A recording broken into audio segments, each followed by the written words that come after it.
السلام علیکم ورحمۃ اللہ، میں ہوں یاسر ندیم الواجدی۔ سرجیکل اسٹرائک کی 28ویں قسط کے ساتھ آپ حضرات کی خدمت میں حاضر ہوں۔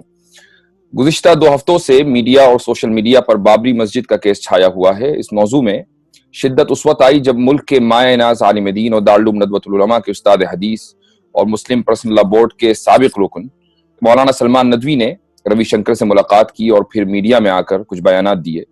اس میں کوئی شک نہیں کہ انہوں نے اپنے موقف کو بڑی مضبوطی سے رکھا ہے، اور جس جرت کے ساتھ رکھا ہے وہ جرت کم ہی لوگوں کو نصیب ہوتی ہے۔ لیکن اس میں بھی کوئی شک نہیں کہ مولانا کے اس موقف اور پھر میڈیا میں ان کے بیانات سے مسلمانوں میں زبردست انتشار کی کیفیت ہے، اور اس صورت کا اسلام دشمن میڈیا نے بڑا فائدہ اٹھایا ہے۔ آج حضرت مولانا سلمان ندوی سرجیکل اسٹرائک شو میں ہمارے ساتھ بنفس نفیس موجود ہیں۔ بلا مبالغہ آپ ملک کے مایہ ناز عالم دین ہیں، فقہ، حدیث، تفسیر پر عبور رکھتے ہیں، اور آپ اپنا موقف جس انداز سے پیش کرنے کے لیے مشہور ہیں، اس انداز سے صرف افراد ہی نہیں بڑی بڑی حکومتیں ہل جایا کرتی ہیں۔ میں آج کے اس پروگرام میں مولانا سلمان ندوی صاحب کا تہہ دل سے استقبال کرتا ہوں۔ مولانا، میں بطور ڈسکلیمر ایک چیز آپ سے عرض کرنا چاہوں گا کہ ایک طرف تو جناب کی علمی اور عبقری شخصیت ہے کہ آپ خود میرے استاد کے درجے میں ہیں، اور دوسری طرف مسئلہ بڑا حساس ہے، کچھ سوالات بڑے حساس ہیں۔ میں پوری کوشش کروں گا کہ دونوں چیزوں کے ساتھ انصاف کر سکوں، لیکن اس کے باوجود اگر بیچ میں کوئی ایسی بات جو آپ کی شائن شان نہ ہو منہ سے نکل جائے تو اس کے لیے میں پہلے ہی معذرت خواہ ہوں۔ جو سب سے پہلا سوال ہے میرا وہ یہ ہے کہ آپ نے جو انڈیا ٹی وی پر انٹرویو دیا تھا اس میں آپ نے شروع میں یہ فرمایا کہ آپ جب عاملہ کی میٹنگ میں پہنچے تو طلاق ثلاثہ پر بات چل رہی تھی۔ پھر اس کے بعد آپ سے سوال ہوا کہ آپ نے روی شنکر سے ملاقات کیوں کی اور اس کی تفصیلات جاننے کی آپ سے وضاحت طلب کی گئی، تو آپ نے یہ فرمایا کہ سب سے پہلے ترجمان کے جو 2 خطرناک بیانات سوشل میڈیا پر چل رہے ہیں ان کے تعلق سے بات ہونی چاہیے۔ تو یہاں سوال یہ بنتا ہے کہ کیا یہ گفتگو ایجنڈے سے ہٹ کر نہیں ہو رہی تھی، چونکہ ایجنڈا یقیناً بابری مسجد اور طلاق ثلاثہ تھا، اور آپ نے ایجنڈے سے ہٹ کر گفتگو کرنی چاہی، اس پر کچھ لوگوں نے آپ کو بولنے نہیں دیا۔ تو اب یہ شکایت کہاں تک مبنی بر انصاف ہے کہ مجھے بولنے نہیں دیا گیا؟ بات جو ہے وہ یہاں سے عام طور پر شروع کر دی گئی، کیونکہ مجلس عاملہ کی میٹنگ میں میری شرکت ہوئی اور جو وہاں صورتحال میرے سامنے تھی اور اس سے پہلے بھی مجھے کچھ رپورٹس ملی تھی، اس لیے سوال کی ابتدا اس سے ہونے لگی کہ آپ مجلس میں گئے تو کیا ہوا۔ بات یہیں سے نہیں شروع ہوتی ہے، بات تو بہت پہلے سے شروع ہوتی ہے۔ ایک عرصے سے پرسنل لا بورڈ میں کچھ ایسی صورتحال ہو گئی ہے کہ جس سے یہ لگتا ہے کہ اب اس نے اپنی وہ سنجیدگی، وہ متانت، وہ وقار جو ابتدائی دور سے چلا رہا تھا کھو دیا ہے۔ جے پور میں جو اجلاس ہوا تھا اس اجلاس میں بہت ہنگامے ہوئے۔ ظفر سریش والا صاحب ملنے کے لیے آ گئے تھے مولانا رابع صاحب سے، وہ ان کے مرید ہیں خاص الخاص، اور مولانا کی ان پر شفقتیں ہیں، اور مجھ سے ملنے آ گئے، تھوڑی دیر کے لیے کرسی پہ آ کر بیٹھے۔ تو اس طرح ہنگامہ کیا گیا جیسے سیاسی پارٹیوں کے بگڑے ہوئے لوگ ہنگامے کرتے ہیں۔ ایسی ہنگامہ آرائی ہوئی کہ جو تہذیب کے خلاف تھی، اخلاق کے خلاف تھی، وہ چلے گئے۔ اس کے بعد پھر میں نے وہاں جو مسائل تھے ان میں ایک بات یہ عرض کی کہ آپ کا جو بجٹ ہے اس کا 90-95 حصہ عدالت کی بھیٹ چڑھتا ہے۔ کیا ضروری ہے کہ ہر مسئلے کو عدالت میں لے جایا جائے؟ آپ عوام کی عدالت میں کیوں نہیں جاتے ہیں؟ آپ لوگوں کا ذہن کیوں نہیں بناتے ہیں؟ آپ اصل بجٹ اس پر خرچ کیوں نہیں کرتے ہیں کہ عورتیں مقدمہ لے کر نہ جائیں، مردوں کو یہ ضرورت نہ پڑے؟ آپ نے سارا پیسہ وکیلوں پر خرچ کر رکھا ہے، یہ صحیح طریقہ کار نہیں ہے۔ تو پھر اس وقت کمال فاروقی صاحب کھڑے ہوئے، بڑا ہنگامہ، کیا عدالت کی اہانت کر رہے ہیں آپ۔ میں نے کہا دیکھیے فضول بکواس مت کیجیے، اپنا جھوٹا جوش مت دکھائیے، عدالت کا احترام اپنی جگہ پر ہے، عدالت کے فیصلے آپ کو تسلیم کرنا ہے، فریقین تسلیم کرتے ہیں، سر پھوڑ کے کرتے ہیں، مجبور ہو کے کرتے ہیں، لیکن عدالت میں جاتا وہی ہے جو اپنے مسئلے کو گھر میں حل نہیں کر پاتا، اور گھر میں مسئلوں کو حل ہونا چاہیے۔ قرآن کہتا ہے وَالصُّلْحُ خَيْرٌ، اور اسی کی اصل کوشش ہونی چاہیے، فریقین ہوں، طرفین ہوں، زوجین ہوں، دو خاندان ہوں۔ تو یہ ایک بات تھی، مجھے اس سے سخت اختلاف تھا اور آج بھی ہے، اور ہمیشہ سے رہا کہ جس طرح سے عدالتوں پر پیسہ جا رہا ہے اور وکیل اپنی لمبی لمبی فیسیں لے رہے ہیں، اس کی پرسنل لا بورڈ کو ضرورت نہیں تھی. اس نے اپنے کو ایک ایسے جنجال میں پھنسا دیا ہے جس سے وہ باہر نکل نہیں پاتا اور پھنستا چلا جاتا ہے. ایک لیے کتے میں اجلاس ہوا اور اس اجلاس میں جو منظر سامنے آیا کہ پرانے 20-25 سال سے جو ممبران تھے، حضرت مولانا رفاعی صاحب بنگلور کے، جناب رحیم الدین صاحب انصاری متعم دارالعلوم حیدرآباد کے، اور اسی طرح متعدد حضرات کو نکال باہر کیا گیا، پر کوئی مشورہ نہیں، مجلس عاملہ میں کوئی گفتگو نہیں. جنرل سیکرٹری صاحب کا بس فیصلہ، ان کی زبان، تو ان کو نکال باہر کیا گیا. اب رحیم الدین صاحب نے کتنی مرتبہ مجھ سے بڑی شدت کے ساتھ اس پر رد عمل ظاہر کیا. میں نے کہا کہ اس مسئلے کو آپ مولانا رابع صاحب میں پیش کیجیے، اور یہ بات چلتی رہی. تو یہ عمل بھی ایک ایسا عمل تھا جس سے لگ رہا تھا کہ پرسنل لا بورڈ اب بکھر رہا ہے. تو جو جے پور میں ہوا، جو کلکتے میں ہوا، اور اس کے بعد حیدرآباد میں جو کچھ ہوا، ظاہر ہے کہ میں کھلے بندوں 20-25 افراد کے ساتھ، لکھنؤ کے ذمہ داروں کے ساتھ ایک مرتبہ ویڈیو کانفرنسنگ میں میری روی شنکر سے بات ہوئی 3 شرطوں کے ساتھ، جن شرطوں کو پورا کرنا آسان کام نہیں ہے، اور جس میں یہ ہے کہ جنہوں نے مسجد ڈھائی ان کو سزا ملنی چاہیے، اور مسجد سے دگنی جگہ ملنی چاہیے مسجد کے لیے، یونیورسٹی کے لیے، کیونکہ یہ گنجائش شریعت میں ہے. مسئلہ کسی مسلک کا نہیں ہے، کسی جزیہ کا نہیں ہے، پورے اسلام کو دیکھنا ہے اور اس تناظر میں دیکھنا ہے جس تناظر میں ہمیں یہاں جینا ہے، بسنا ہے، جو انسانیت کا ایک خاندان ہے، اس کو یاد دلانا ہے. اللہ سب کا رب ہے، یہ بات لوگوں کے سامنے رکھنا ہے. ہماری جو دعوت کی پوزیشن ایک عرصے سے ختم ہو گئی. انگریزوں کے دور سے ہمارا دعوتی کوئی کردار نہیں، ہم صرف لڑتے ہیں. انہوں نے ڈیوائڈ اینڈ رول کی پالیسی اختیار کی، ہم نے اس کو اپنا لیا، مجبوراً اپنا لیا. انہوں نے ہمیں مارا، حکومت دوسروں کے ہاتھ میں گئی. پاکستان میں بھی وہ لوگ قابض ہو گئے جو علماء کے دشمن، ہندوستان میں وہ لوگ قابض ہو گئے کہ جو ہندو راشٹر بنانا چاہتے ہیں. اب ایسی صورتحال میں ہمیں وہ راستہ نکالنا ہے جو انسانیت کا ہو، ربانیت کا ہو، دعوت کا ہو، انبیائی راستہ ہو. اور جو راستے اس وقت جمعیت العلماء نے یا پرسنل لا بورڈ نے اختیار کر رکھے ہیں، یہ ان کی اپنی تنظیموں کے، اپنی قراردادوں کے، اپنے فیصلوں کے ہیں، اور بسا اوقات یہ فیصلے قرآن اور حدیث کے متوازی فیصلے ہوتے ہیں جس پر وہ ڈٹے رہتے ہیں اور اس کی پچ کرتے ہیں، اس کی ضد میں لڑتے ہیں. یہاں میں آپ سے ایک چیز رک کر یہ عرض کرنا چاہوں گا کہ آپ کا جو موقف ہے وہ یقیناً مختلف ذرائع کے ذریعے، مختلف وسائل سے وہ سامنے آ چکا ہے کہ آپ ایک مسجد چاہتے ہیں، ایک یونیورسٹی چاہتے ہیں، آپ اس مسئلے کو عدالت سے باہر حل کرنا چاہتے ہیں. یہاں سوال موقف کے اچھے یا برے ہونے سے متعلق نہیں ہے. موقف بہت سے لوگوں کو یقیناً اس موقف سے اختلاف بھی ہوگا اور بہت سے لوگوں کو اتفاق بھی ہوگا، اور یقیناً اختلاف ہماری امت کی ترقی کی روح ہے. لیکن جو سوال ہے وہ دراصل اس موقف کو پیش کرنے کے طریقہ کار سے متعلق ہے. وہ میں نے سوال کیا تھا کہ جب آپ وہاں عاملہ میں پہنچے اور آپ نے ایجنڈے سے ہٹ کر مثلاً گفتگو کرنی چاہی، تو کیا عاملہ کے ممبران کو اس آپ کو روکنے کا حق تھا یا نہیں تھا؟ چلیے اس سے نہیں تھا. دیکھیے سنیے بات، جو اسپوک پرسن ہے، ترجمان ہے پرسنل لا بورڈ کے، مولانا سجاد نعمانی صاحب، ان کے 2 بیانات اتنے خطرناک ہیں کہ جن بیانات کے بعد طلاق ولاق کو لپیٹ کر رکھ دیجیے کہیں. طلاق ولاق کو تو کہیں لپیٹ کر رکھ دینا چاہیے، اس لیے کہ مسئلہ یہ ہو رہا ہے کہ وہ یہ کہتے ہیں کہ ہر ضلع میں ہتھیار تقسیم کیے جا چکے، نوجوانوں کو ٹریننگ دی جا چکی ہے. خدا کی قسم وہی ہونا ہے جو روہنگیا کے ساتھ ہوا. اتنا خطرناک مسئلہ ہے یہ. اگر وہ سچ کہہ رہے ہیں تو سارے مسائل چھوڑ کر اس پر بات ہونی چاہیے تھی، اور اگر وہ جھوٹ کہہ رہے ہیں تو پھر ان کو اسپوک پرسن نہیں ہونا چاہیے تھا. سوال یہ ہے کہ اس کی پچ کیوں ہو رہی ہے، اس کو ٹالا کیوں جا رہا ہے؟ اتنا سنگین مسئلہ کہ پھر لاشیں ہوں گی نا، مولانا ولی کی، مولانا رابع کی، ہماری سب کی لاشیں ہوں گی. قبرستان کی تلاش کیجیے. جب وہ قسم کھا کے کہہ رہے ہیں کہ یہی ہونا ہے، اس کے بعد میرا یہ کہنا ہے، وہ میرے بغل میں بیٹھے ہوئے تھے، کہ اس مسئلے پر پہلے غور کیجیے.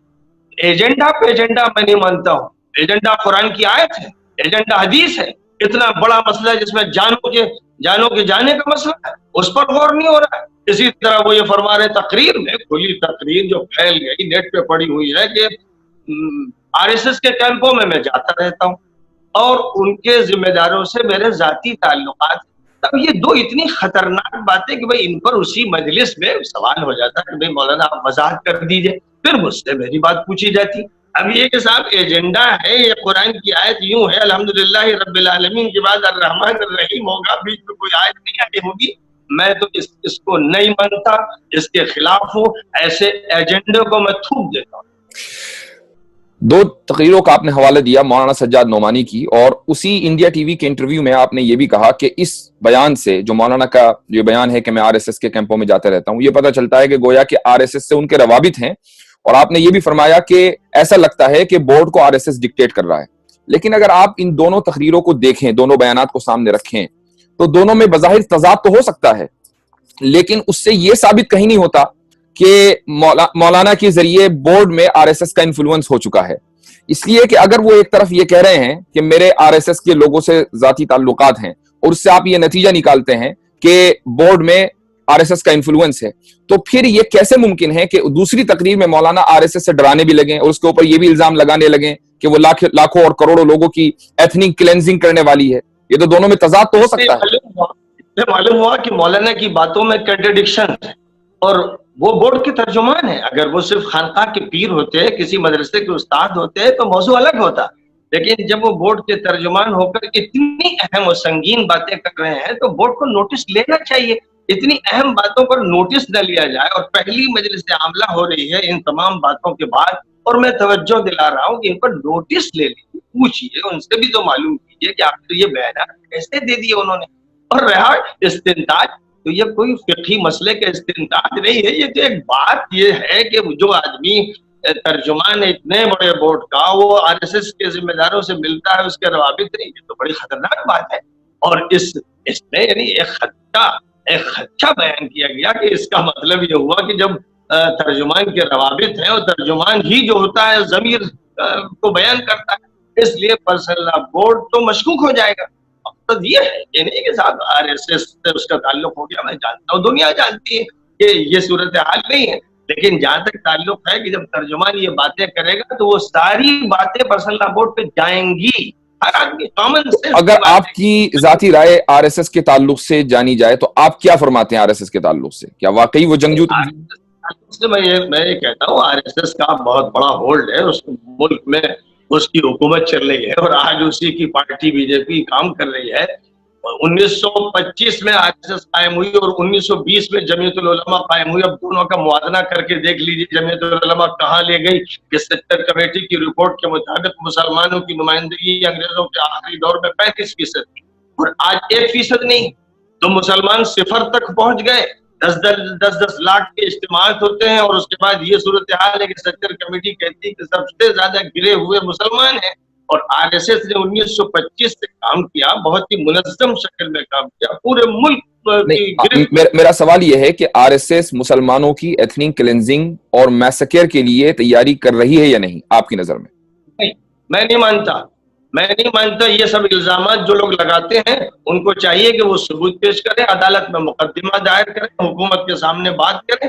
یہ صرف اپنے جلسوں میں چند ملا مولوی بیٹھے ہوئے ہوں، وہاں اس طرح کی باتیں کرنے کا مطلب یا دہشت پھیلانا یا مایوس کرنا. موہن بھاگوت کا بھی بیان آیا کہ ہم 3 دن کے اندر انڈین آرمی جیسی ایک آرمی تیار کر دیں گے، اور جو آر ایس ایس کے جو آئیڈیالوگز ہیں شروع سے لے کر ساورکر اور گولوالکر، یہ سارے لوگ ہم لوگوں کو یعنی مسلمانوں کو اور کرسچنز کو ہندوستانی ہی نہیں مانتے، وہ چاہتے ہیں کہ یہاں سے ان سب لوگوں کو کھدیڑ دیا جائے. تو جس آرگنائزیشن کی آئیڈیالوجی یہ ہو تو اس کے بارے میں تو یہی کہا جائے گا. اس کی بنیادی وجہ یہ ہے کہ جو آپ کی پوزیشن تھی کنتم خیر امۃ اخرجت للناس، اس کو آپ نے بالائے طاق رکھ دیا. اب آپ انسانیت کے لیے نہیں رہ گئے، آپ اپنی تنظیموں کے لیے. 2 قومی نظریے کی بنیاد پر پاکستان ہندوستان تقسیم ہوا 30 لاکھ لاشوں پر. یہ ظاہر ہے کہ یہ مسلمانوں نے اپنا کردار چھوڑ دیا، جو کردار معین الدین چشتی کا تھا، نظام الدین اولیاء کا تھا، صلحاء کا تھا، مجددین کا تھا. جب سے اسے چھوڑا تب سے اللہ غضبناک ہے. ظاہر ہے کہ ہم لوگ تو یقین رکھتے ہیں کہ کوئی پتا گر نہیں سکتا درخت سے، ذرہ ہوا میں اڑ نہیں سکتا جب تک فیصلہ الہی نہ ہو. تو اللہ ہی پٹوا رہا ہے. اللہ نے یہ سزائیں ہم کو دی اور مزید دے رہا ہے، دیتا چلا جا رہا ہے. سیریا میں کیا ہو رہا ہے، عراق میں کیا ہو رہا ہے، پوری دنیا میں دیکھ لی. وجہ اس کی یہی ہے کہ اخرجت للناس کا جو موقف اختیار کرنا تھا امت کو، اسے چھوڑ دیا ہے. تو اس لیے امت کی پٹائی ہو رہی ہے. ضربت علیہم الذلۃ والمسکنہ کا مصداق یہ امت بن گئی. یہ امت جب تک نکل کر پوری دنیا کو مخاطب نہیں کرے گی، اس ملک میں ہندوؤں کو، بدھوں کو، سکھوں کو، جینیوں کو اور تمام طبقات کو دعوت اسلام کا مخاطب نہیں کرے گی، اسلام کا تعارف نہیں کرائے گی، یہ پٹتی رہے گی، ذلیل ہوتی رہے گی، خدا تعالیٰ کا غضب اس پر بھڑکتا رہے۔ ٹھیک، آپ نے انڈیا ٹی وی پہ جو بیان دیا تھا اس میں آپ نے دو باتیں ذکر کی. سب سے پہلی بات تو مسلم پرسنل لا بورڈ کے تعلق سے آپ نے کہا کہ پرسنل لا تو انگریزوں کا دیا ہوا نام ہے، دراصل ہمیں تو شریعت اپلیکیشن بورڈ بنانا چاہیے. حالانکہ بات اس کی الٹی ہے. شریعت اپلیکیشن ایکٹ 1937 بنا جبکہ انگریز اس ملک میں تھے، تو شریعت اپلیکیشن لفظ جو ہے وہ انگریزوں کا دیا ہوا ہے، اور پرسنل لا بنا ہے 1973 میں جو آزادی کے بعد ہے. تو یہ آپ نے اس کو الٹا کیسے کر دیا؟ آپ نے بیان ہے بات یہ نہیں جناب، شریعت اپلیکیشن ایکٹ بنا ہو تو شریعت اصل ہے، قرآنی لفظ ہے، حدیث کا لفظ ہے، اسلام کا لفظ ہے. پرسنل لا انگریزوں کا دیا ہوا ہے، جن کے آپ کچھ چیزیں پرسنل ہوتی ہیں، کچھ غیر پرسنل ہوتی ہیں، کچھ ڈیوائن ہوتی ہیں، غیر ڈیوائن ہوتی ہیں. یہ تقسیمات ان کی اصطلاحات کی بنیاد پر ہیں. میری جو بحث ہو رہی ہے یہ نہیں کہ انگریزوں نے لفظ کون سا کس وقت دیا، بحث یہ ہو رہی کہ یہ لفظ ہی فی الحقیقت صحیح نہیں ہے. پھر اس کے بعد پوری شریعت کا ایک ٹکڑا ہے، قرآن کے 2 پنے ہیں جن کو آپ دانتوں تلے دبائے ہوئے ہیں، اور باقی سارا قرآن آپ نے چھوڑ دیا ہے، اور کوئی مسئلہ ہی نہیں. اب صرف مسئلہ زوجین کا ہے، پورا اسلام زوجین میں آ کر منحصر ہو گیا. اس کی وجہ یہی ہے کہ آپ نے شریعت کو اصل نہیں بنایا. اگر شریعت کی تحفظ سے زیادہ شریعت کی اشاعت، شریعت کا تعارف، شریعت سب کے لیے ہے، شریعت صرف مسلمانوں کے لیے نہیں ہے، شریعت سارے ہندوؤں کے لیے، شریعت عیسائیوں کے لیے، یہودیوں کے لیے. اللہ کی شریعت ہے، اللہ سب کا رب ہے، اللہ کا قانون سب کے لیے. یہ بتایا کبھی آپ نے؟ تو ہمیشہ اس طرح بتایا کہ یہ ہماری جائیداد ہے، ہم ہیں اجارہ دار اس کے. تو ظاہر ہے کہ اللہ میاں دیکھ رہا ہے کہ یہ تحریف کر رہے ہیں، یہ ہمارے دین کی تحریف کر رہے ہیں. میں سب کا رب ہوں، یہ بتا رہے نہیں میں جس سے مسلمانوں کے رب ہے. نبی سب کے رسول ہے، یہ کہتے ہیں ہمارے رسول ہیں. قرآن سب کی کتاب، یہ کہتے ہیں ہماری کتاب ہے. شریعت سب کے لیے ہے، اللہ کی طرف سے قانون ہے، آسمانی قانون، اور ساری اقوام کے، اس کو بتا دیا ہمارا قانون ہے. لیکن پھر آپ شریعت انٹروڈکشن بورڈ بناتے نہ کہ شریعت اپلیکیشن، چونکہ دستور کی روشنی میں آپ شریعت کو اپلائی نہیں کر سکتے ہندوستان میں. تعلق ہے انٹروڈکشن کا، جہاں تک تعلق ہے وہ اپلیکیشن کے ذریعے ہو تو زیادہ اچھا ہے. عمل اور اخلاق جو ہوتے ہیں وہ تعارف کا سب سے اچھا ذریعہ ہوتے ہیں. ہم یہ بتائیں گے سب کو، میں نے کہا کہ ایک اسلامک یونیورسٹی قائم کرنا چاہتے ہیں اس لیے تاکہ ہندو، سکھ، عیسائی جتنے بھی طبقات کے لوگ ہیں ان سب کو ہم اسلام کا تعارف کرائیں. یہ ایک ایسا بہترین موقع ہے تعارف اسلام کا کہ آج غیر مسلم بھی اس کا استقبال کر رہے ہیں، اس کے لیے وہ تیار ہے. آج جو اس راستے کو روکے گا کل خدا کے ہاں وہ پکڑا جائے گا کہ اس نے دعوت کے راستے کو روکا، اس نے بھائی چارے کے راستے کو روکا، اس نے تعارف اسلام کے راستے کو روکا، اس نے ہماری اس مسجد کے بننے کے راستے کو روکا جس میں نمازیں ہوتی، ذکر ہوتا، اعتکاف ہوتا، تلاوت. اس نے جھگڑے کی مسجد میں جانیں کھپا دی، ہزاروں انسان شہید ہو گئے 92 میں. اب دوبارہ انہی کی طرف سے کہا جا رہا ہے کہ ہر ضلع میں تیاری ہے. ٹھیک ہے بھائی، اب میسیکر کے لیے تیاری کر رہا ہے پرسنل لا بورڈ جمیعت العلماء. آپ نے پھر اس کے بعد فلاح انسانیت بورڈ بنانے کا اعلان کیا، اگرچہ ساتھ میں یہ بھی وضاحت آ گئی کہ آپ کوئی بورڈ، متوازی بورڈ نہیں بنا رہے ہیں. لیکن یہ کیا ضروری تھا کہ فلاح انسانیت کے ساتھ لفظ بورڈ کا لاحقہ لگتا؟ فلاح انسانیت ٹرسٹ یا سوسائٹی یا کچھ تنظیم. میں آپ سے بات جب یہ کہہ رہا ہوں کہ بورڈ کی صورتحال صحیح نہیں رہ گئی ہے، کھل کر میں اس کو بتا رہا ہوں. جو کچھ جے پور میں ہوا، جو کچھ کلکتے میں ہوا، جو کچھ حیدرآباد میں ہوا، یہ ایسے ہی نہیں ہو گیا، اوپر کی چھلکے نہیں ہیں، یہ اندر کا بگاڑ ہے. اور موقف میرا عدالت میں سارے مسائل لے جانا، اس کے بارے میں میرا موقف ان کے خلاف ہے. طلاق کے مسئلے میں میں نے پہلے دن یہ کہا تھا کہ جب اس کی گنجائش ہے کہ ایک مجلس کی 3 طلاقیں ایک شمار ہوتی ہیں اور بہت سے محدثین و فقہاء اس طرف گئے ہیں تو اس کو اختیار کرتے تو آج یہ ذلت نہ ہوتی.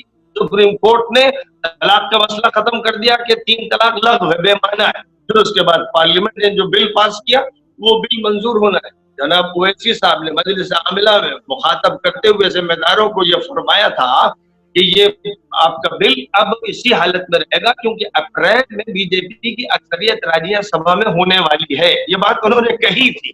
اس کا مطلب یہ کہ کچھ ترمیم ورمیم ہونی نہیں. یہ ساری شکستوں پہ شکستیں جو پرسنل لا بورڈ کو ہو رہی ہیں غلط حکمت عملی، غلط پالیسیوں کی وجہ سے ہو رہی ہیں. اور بابری مسجد کے بارے میں جو ان کا موقف ہے، میں کہتا ہوں لوگ لکھ لیں اس کو لکھ لیں کہ سوائے اس کے کہ یہ قتل و قتال اور نفرت کی آگ لگانے کا راستہ ہے اور کوئی نہیں، اس کا انجام اچھا نہیں۔ میرا سوال یہ ہے کہ فلاح انسانیت ایک متوازی بورڈ ہے یا متوازی بورڈ نہیں ہے؟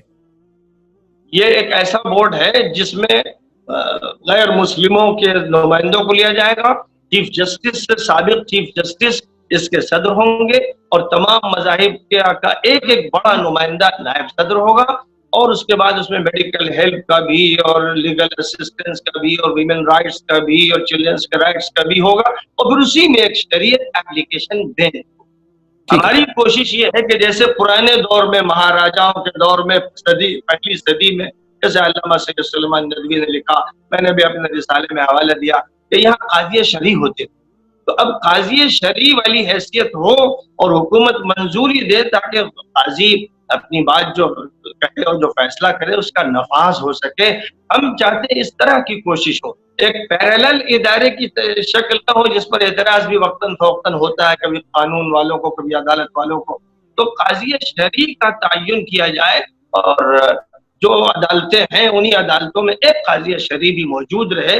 اس طرح جو مسائل ہوں گے وہ زیادہ بہتر شکل میں ہوں گے، اور ہم شریعت کو پوری طرح پیش کرنا چاہتے ہیں۔ یعنی شریعت کے بہت سے ایسے اجزاء ہیں جن کا کوئی ٹکراؤ بھی نہیں ہے، تو ان کا تمدنی زندگی سے تعلق ہے، آئلی زندگی سے تعلق ہے، بہت سی اخلاقیات سے تعلق ہے۔ شراب کے خلاف ہم کو مہم چلانی چاہیے، جوئے کے خلاف ہم کو مہم چلانی چاہیے، رشوت کے خلاف چلانی چاہیے، صرف مسئلہ طلاق طلاق طلاق۔ آخر کیا تصویر ہمارے سامنے آئی؟ آج جو گد بنی ہے، جو میڈیا پر گد بنی ہے علماء کی، اور جو گد بنی پرسنل لا بورڈ کی طلاق ثلاثہ کے موضوع پر، اس سے زیادہ میں تصور نہیں کر سکتا کہ اور کچھ ہو۔ میں اسی پر سوال اگلا کرنے والا تھا کہ آپ خود فرما رہے ہیں کہ مسلمانوں کی، علماء کی اور بلکہ شریعت کی بھی گد بنائی گئی ہے میڈیا کے اوپر، تو کیا پھر اسی میڈیا کو، دجالی میڈیا کو استعمال کر کے مسلم پرسنل لا بورڈ کے خلاف جو بھی آپ کا موقف آیا یا جو بھی آپ کی بات آپ نے رکھنی تھی، کیا وہ اس دجالی میڈیا کو اختیار کر کے رکھنی چاہیے تھی؟ سوال یہ نہیں، سوال یہ ہے کہ میڈیا جو ہے وہ تو آ رہا ہے، سبھی کی باتیں لے رہا ہے، نقل کر رہا ہے، اور طلاق کا موضوع میڈیا ہی میں تو زیر بحث رہا، کہیں اور تو نہیں رہا، جناتی دنیا میں تو نہیں تھا، آسمان کے ملائکہ تو نہیں بحث کر رہے تھے۔ یہی آپ کا میڈیا تھا جو انٹرویو لے رہا تھا، یہی میڈیا تھا جو علماء کو بلا رہا تھا اور بلا رہا۔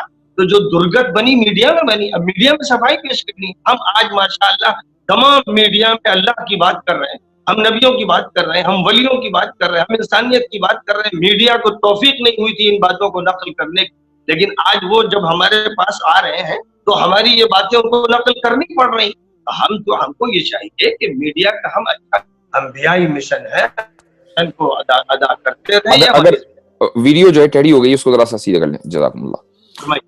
جی، آخری دو سوال ہیں۔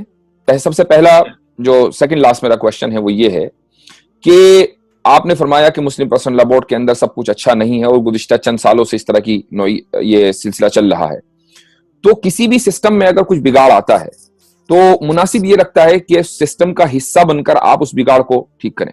اگر آپ اس سسٹم سے نکل گئے تو اس میں اگر کچھ بگاڑ ہے آپ کے بقول، تو اس بگاڑ کے صحیح ہونے کی جتنی بھی امکانات تھے وہ سارے ختم ہو گئے، تو کیا ہی اچھا ہوتا کہ آپ اس سسٹم میں باقی رہتے اور اس بگاڑ کے خلاف آواز اٹھاتے۔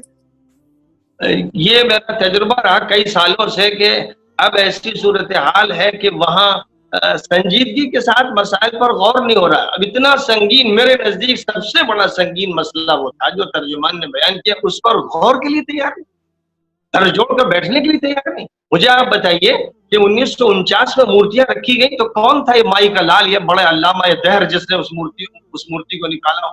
جب 86 میں شیلا نیاز ہوا اور یہ سب کانگریس کراتی رہی تو کون تھا جو اس کے لیے مقابلے پر آئے؟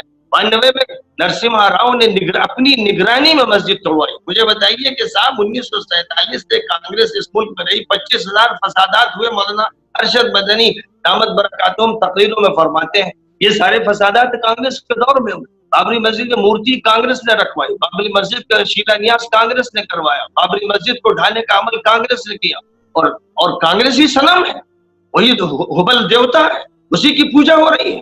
آخر کیا وجہ ہے؟ کیا یہ قرآن کے نزدیک جائز ہے؟ کیا حدیث اس کو جائز کہتی؟ کیا یہ جو موقف ہے، یہ جو ہمیں دھتکارتا رہا، جس نے ہم کو شودر بنایا سچر کمیٹی کی رپورٹ کے مطابق، جس نے بابری مسجد کو توڑوایا، اسی کا سہارا لینا ہے، اسی کے ذریعے جینا ہے۔ یہ کون سی عقل ہے، کون سی منطق ہے؟ اور عدالت لادینی عدالت ہے. ابھی اس نے آپ کو ایک تھپڑ رسید کیا طلاق کے مسئلے میں، اس میں تو کوئی جھگڑا نہیں تھا، ہندو مسلم قضیہ نہیں تھا. جب اس میں آپ کو انصاف نہیں ملا تو اس اتنے سخت مسئلے اور گرم مسئلے میں آپ امیدوار ہیں کہ آپ کی وہاں مسجد بنے گی؟ یہ سب بھولے پن کی باتیں ہیں، اور یہ بھولا پن ان کا گھر میں رہتا، اپنی خانقاہ میں ہو حق کرتے اللہ کرتے تو کچھ نہیں تھا.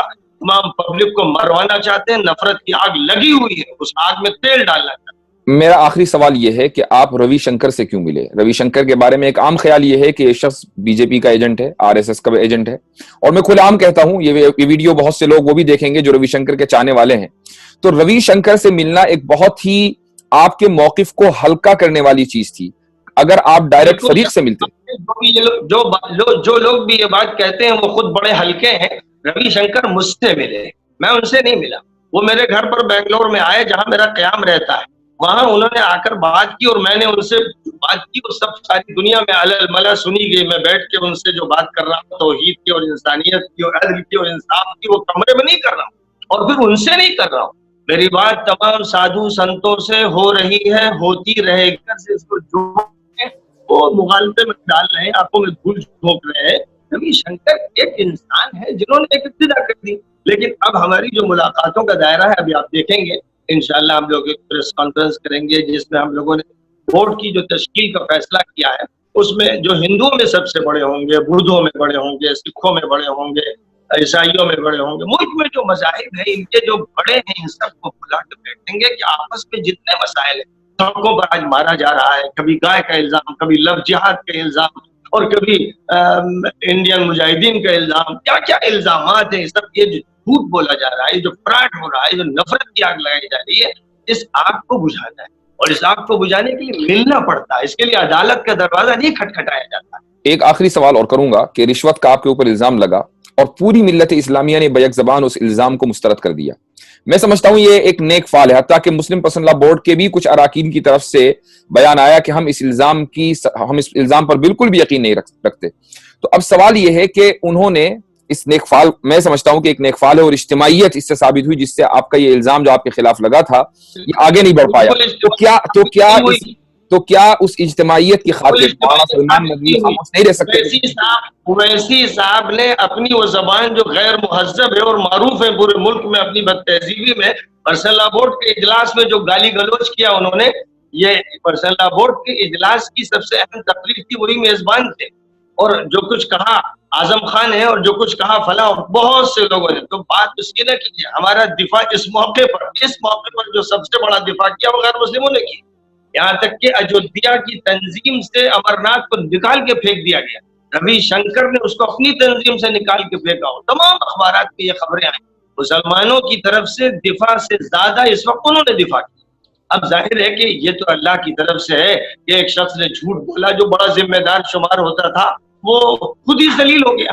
اب اس میں ہمارے مسلمان بھائیوں میں ابھی بہت سے ایسے لوگ ہیں جن کا کام صرف کیچڑ اچھالنا ہے اور زور و شور سے باتیں کرنا سلمان صاحب کے ساتھ. یہ ہو گئے. ظاہر ہے کہ اب ایسے لوگ بڑے ہلکے ہیں، ان کی میرے نزدیک ذرا بھی حیثیت نہیں ہے. میں جانتا ہوں کہ بس ان کا شور ہوگا ایسے ہی ٹھنڈا پڑ جائے گا، موت کی نیند سو جائیں گے. اس لیے میں جس مشن کو لے کے چل رہا ہوں الحمدللہ وہ انبیائی مشن ہے. کبھی بھی نبیوں نے پلاٹوں کی بات نہیں کی، کبھی بھی کسی ڈھانچے کی بات نہیں کی. کعبے میں 360 بت تھے اور نبی پاک 13 سال تک اسی کا طواف کرتے رہے. صفا و مروہ پر اساف اور نائلہ کی دیویاں تھیں اور اسی میں سعی کرتے رہے. یہاں تک کہ جب سن 7 میں ہجرت کے بعد عمرۃ القضاء کے لیے پہنچے تو کعبے کا طواف کرتے رہے اور 360 بت اس کے اندر رہے اور باہر 360 بت رہے. یہ نبوی تاریخ ہے. نبی جھگڑتے نہیں، ریلی نہیں کرتے، احتجاج نہیں کرتے، مظاہرے نہیں کرتے. یہ جو تھکی ہوئی بیمار مدقوق کینسر زدہ سیاست ہے ہماری پارٹیوں کی، اس پر اللہ کو رحم نہیں ہے. نبی کا اس سے کوئی تعلق نہیں ہے، اسلام کی ترجمانی. جزاک اللہ، بہت بہت شکریہ. آپ نے وقت نکالا اور آپ اس شو میں تشریف لائے. ناظرین، مولانا کا موقف بہت ہی واضح انداز سے سامنے آ گیا ہے اور اس سے پہلے بھی آپ نے اپنے موقف کا بہت کھل کر اظہار کیا اور اس انٹرویو میں اور مزید وضاحت کے ساتھ یہ چیزیں سامنے آ گئی ہیں اور بہت واضح انداز سے مولانا نے پرسنل لا بورڈ اور اس کے طریقہ کار سے بھی اختلاف کیا ہے. ہمارا اور آپ کا جو اس کے مقابلے میں رویہ ہونا چاہیے وہ محض خالص علمی اور دینی ہونا چاہیے. اگر ہمیں مولانا کے موقف سے اتفاق ہے تو ہم اس اتفاق کا اظہار کریں, اگر اختلاف ہے تو پھر اس کے باوجود بھی ہم دائرہ کار میں رہتے ہوئے, دینی حدود میں رہتے ہوئے اختلاف کا اظہار کریں. لیکن کچھ دنوں سے سوشل میڈیا پر اور کچھ افراد نے اپنے تحریروں کے ذریعے, اپنی تقریروں کے ذریعے جو طریقہ کار اختیار کیا ہے وہ قطعاً غیر دینی, غیر اسلامی, غیر شرعی ہے, اور ہماری شریعت قرآن و سنت اس کی قطعاً اجازت نہیں دیتی. ملک کے موقر عالم دین ہیں اور ہمارے سروں کا تاج ہیں. اگر مولانا اپنا کوئی موقف رکھتے ہیں تو اس موقف سے ہم 1000 بار اختلاف کریں گے اور شرعی دائرہ کار میں رہتے ہوئے اختلاف کریں گے. اس شو میں مولانا نے جو کچھ فرمایا, جو کچھ کہا, وہ اس شو کی آفیشیل اوپینین نہیں ہے, اور مقصد یہی ہے کہ مولانا کا موقف بھی سامنے آ جائے اور کچھ وضاحتیں جو مولانا سے مطلوب تھی وہ بھی ہو جائیں, کچھ سوالات جو دل میں تھے وہ بھی سامنے آ جائیں. بہت بہت شکریہ مولانا نے یہ وقت نکالا. جزاکم اللہ خیر الجزا. السلام علیکم ورحمۃ اللہ وبرکاتہ. رحمۃ اللہ وبارک اللہ فیک. سبق پھر پڑھ صداقت کا, عدالت کا, شجاعت کا, لیا جائے گا تجھ سے کام دنیا کی امامت کا. سبق پھر پڑھ صداقت